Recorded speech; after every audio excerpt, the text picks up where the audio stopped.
AM 950, the progressive voice of Minnesota, the Matt McNeil Show. Yeah, it didn't go too well for the Vikings last week with the Detroit Lions in town. They will take on the Green Bay Packers coming up here on Sunday. It's the Sunday night game, which really is kind of interesting. They're making that a Sunday night game, but we'll get to that in a second. Michael Brodkorb is kind enough to join us. He has been talking Vikings with us. He's also, of course, our expert on politics here, and particularly from the Republican point of view. He's kind enough to join us today to talk about last week and the look ahead here towards the Packers week, and then the last game of the year at the Lions. Hi, Michael. How are you, sir? It's great to be here. It's good to have you here. Are you feeling better after? I think that was just a hard reality, is that without a top-notch quarterback, and this is not just our team, you can see it across the board in this league, the Raiders, the Bengals, you lose your top starting quarterback, it becomes a very difficult thing to do anything, and the Vikings they ran into a good Detroit Lions team, and they did not come out on top. They did not, and it really shows to you the significance of the quarterback position and what it has. There's my old man, God rest his soul, used to tell me that defense wins football games. I think if he were alive, he'd be saying to me right now, boy, I was wrong, because you need to have an offensive component. And while the defense has performed very well this year, the Vikings have just not had a good, strong offensive position in that consistency with that quarterback spot since the loss of Kirk Cousins. And these last few games have really shown it. Okay, so Mullins throws for 411. But let's talk about the thing what is being disguised by the fact that Cousins went down. And that is our rushing game is abysmal. In that game, we had a total of 17 total rushing yards. 17. You will not win any damn game. The fact that they were only down by 6 is remarkable. How in the world? I mean, I understand they made some Cook. They got Cook, went to the Jets. They felt as if it was bad, but I'm sorry. How do you make that decision to get rid of at least a guy that can, he was able to get yards? I mean, right now they got no one who can run. Correct. In a previous episode, Matt, you asked me about Dalvin Cook, and I think you also asked me about Adam Thielen. If Adam Thielen's there or Dalvin Cook is there, I think the question was probably more to Dalvin Cook. I would say to you that there was a lot of concern this season about losing both Thielen and Cook, and I think we're certainly paying for the Cook decision. Dalvin Cook not being there, those were some consistent yards, and that was a real missed opportunity. I think that this season is going to be a season that is going to be looked upon and analyzed quite a bit into the terms of the leadership decisions that the GM has made and some of the coaching decisions, and getting rid of Dalvin Cook. I'm not saying that he's the savior, but he certainly had some consistent yards and was putting up some numbers, and his loss, I think, has been felt greatly on this Vikings team because there has not been a solid replacement for him.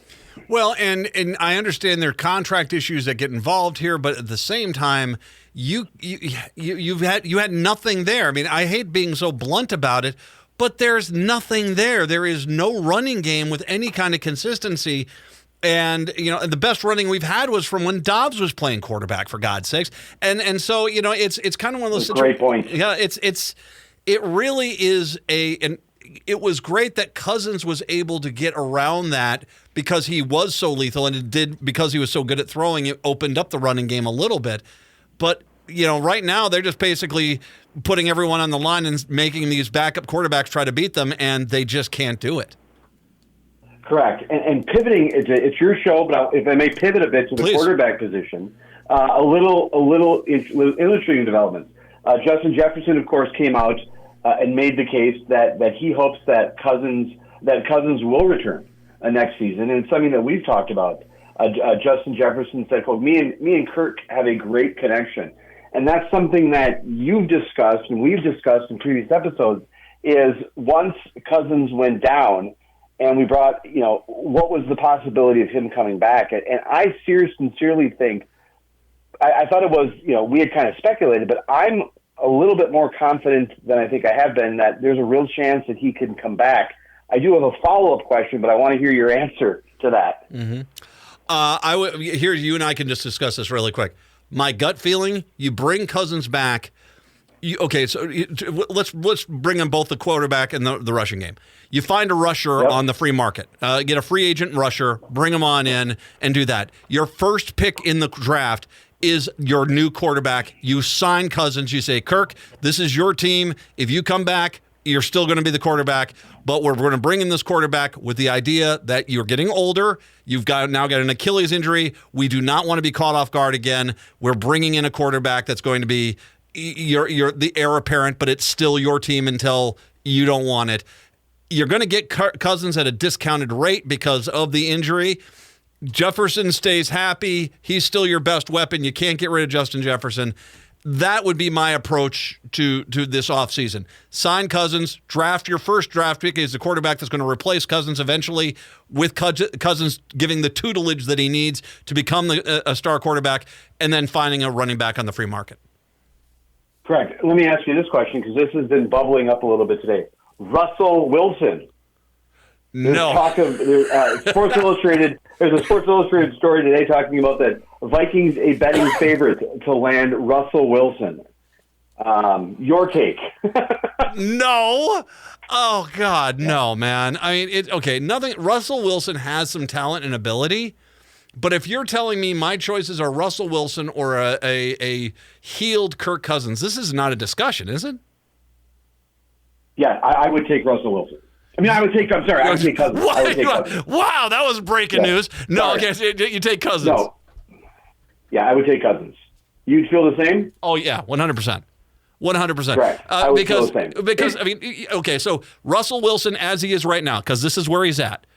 Kirk Cousins coming back healed. Is there any way in the world is there any team on the planet that would take Russell Wilson over Kirk Cousins at that point? I don't think anyone would take that make that decision.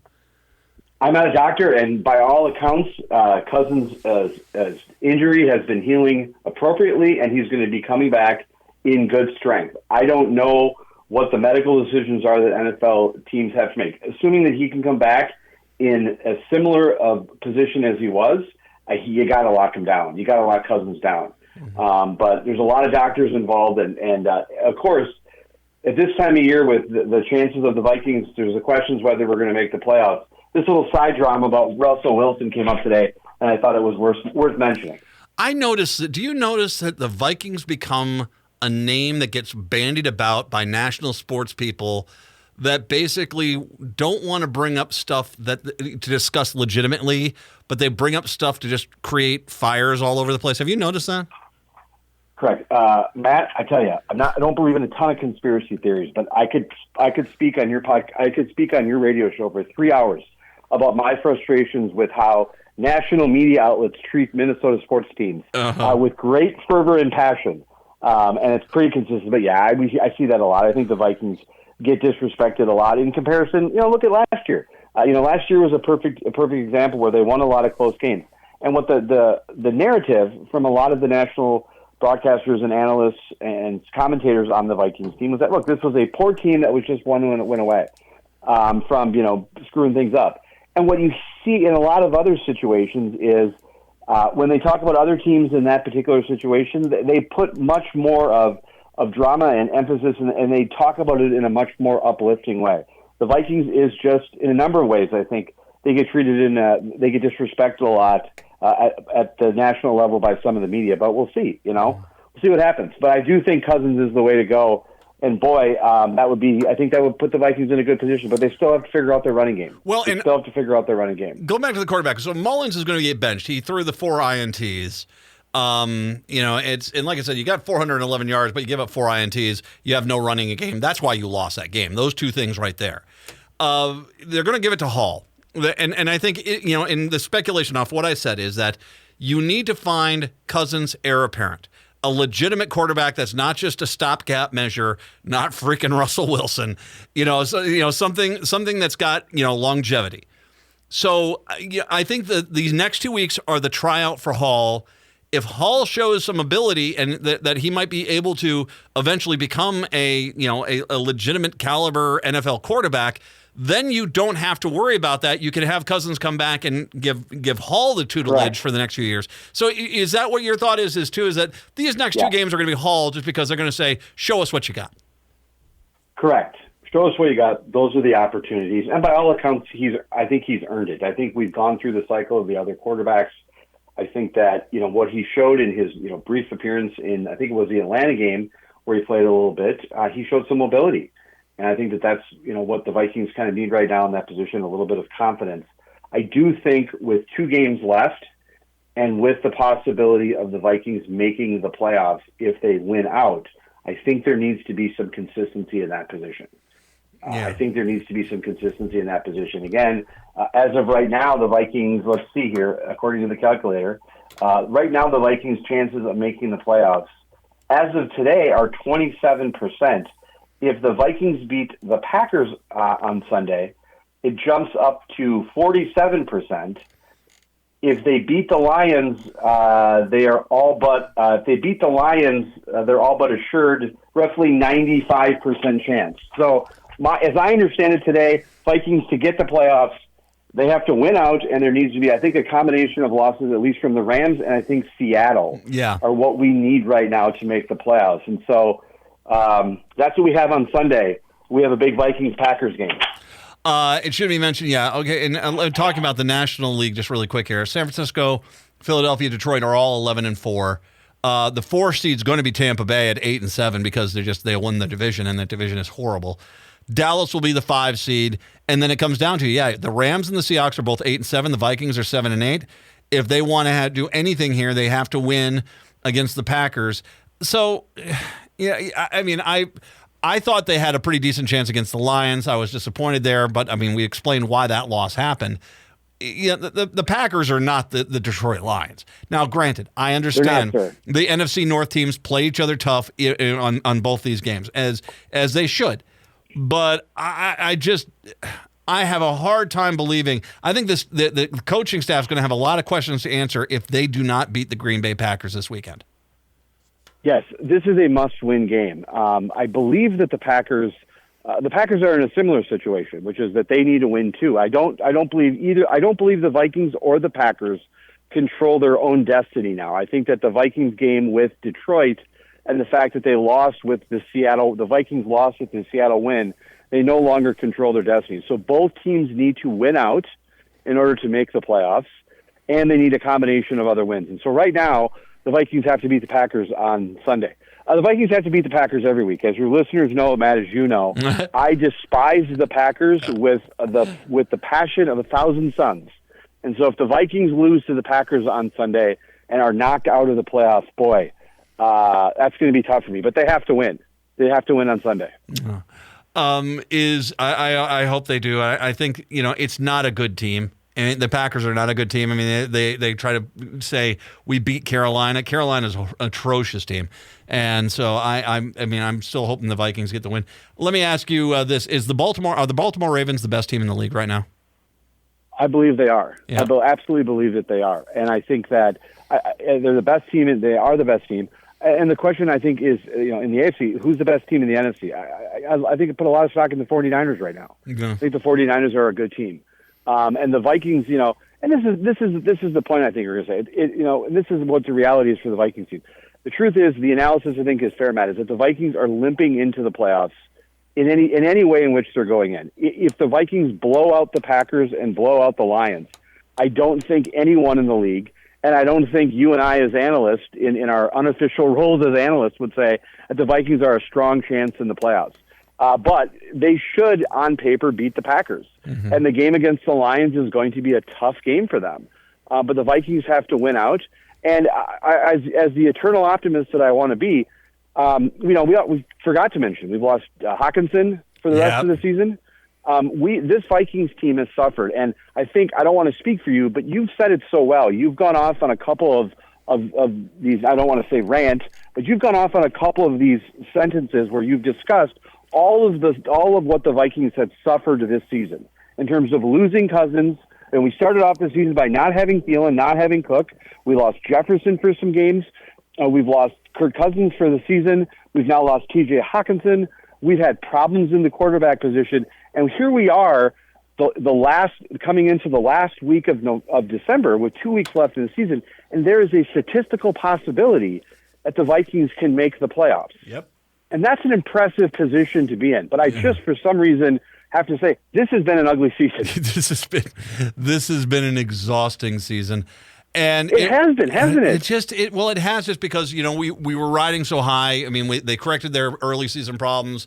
They looked like they were going to go make a nice run for it, definitely get a higher playoff position. And now, here's where we are. But that's kind of the nature of the game. And, look at the Baltimore Ravens. Look at Jackson there. I mean, he stopped worrying about his fantasy football stats and started worrying about winning games. And guess what? All of a sudden, he looks like he's the best quarterback in the league right now. So, correct. That's any given Sunday. Yep. And Sunday's a big game for the Vikings. I do agree with you. I do say on one point, if the Vikings lose against the Packers, I worry. I shouldn't say I worry.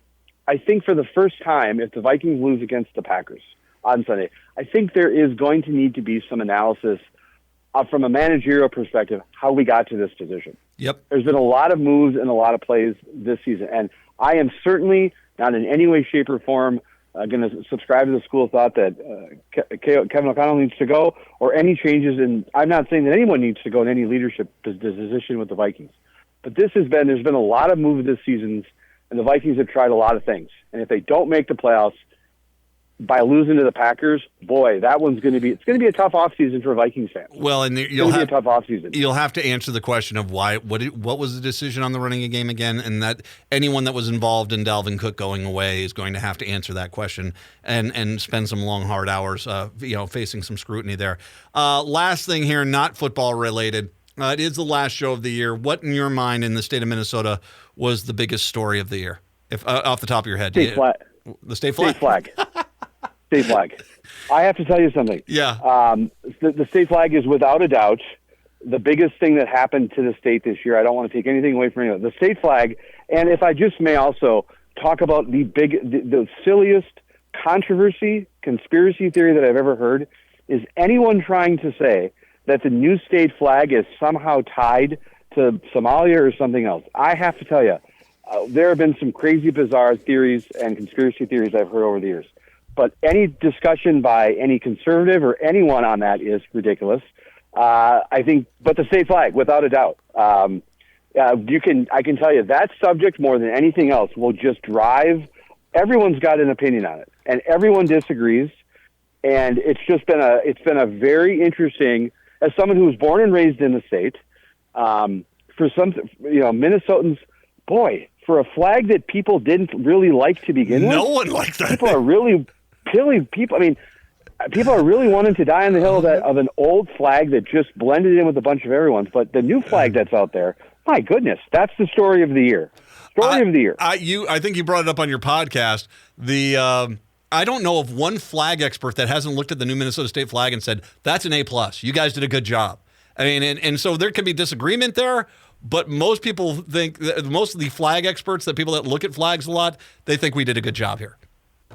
Correct. I think it's the top story, and it's a very Minnesotan way. That's the type of story that it's a very Minnesota story to be the Minnesota story of the year. The Sasquatch surfing. Now, that was a good one. It did not happen for me. Oh, that's right. The Sasquatch surfing one was a pretty good one. They did not listen to my pleas. Or Laser Loon. That's right. Laser Loon. It will never get away from Laser Loon. You know that, too. Yes, absolutely. By the way, let me just say, I think the new state seal is great. Oh, exceptional. I think the state seal is fantastic. Exceptional. I think the new state seal is fantastic, and maybe it should be on the flag. I got some opinions on the flag. I'm not a fan of that soft blue, but I think that it's going to be. Just wait for the legislative session. I have a feeling that there's going to be flags introduced, and there's going to be a whole debate. So the story that I think was of 2023, I think is going to carry over to 2024. Wow, Michael, how about we try to get you on next Friday? I would love that. All right. Michael Brodkorb, our Viking expert, political expert, covering things from the Republican side here in the state of Minnesota. Michael, have a great New Year's. Happy New Year's to you, my friend, and we will talk to you next Friday. Stay safe, my friend. Happy New Year to you and all your listeners. Take care. We'll take a break. Come on back. I got some music to take us out this week. It's the Matt McNeil Show right here on AM 950.